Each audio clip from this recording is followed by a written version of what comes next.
Kaixo, bideo hau errokarako proba bat azaltzeko da. Proba hau erritmoa lantzeko da. Lehenengo hirukote prestatu behar dira. Lehenengoan Euskal Herriko abesti bat.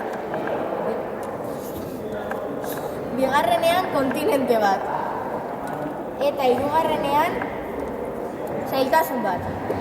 Hirupotetatik papertze bat eta gero Euskal Herriko abestia minutu bat.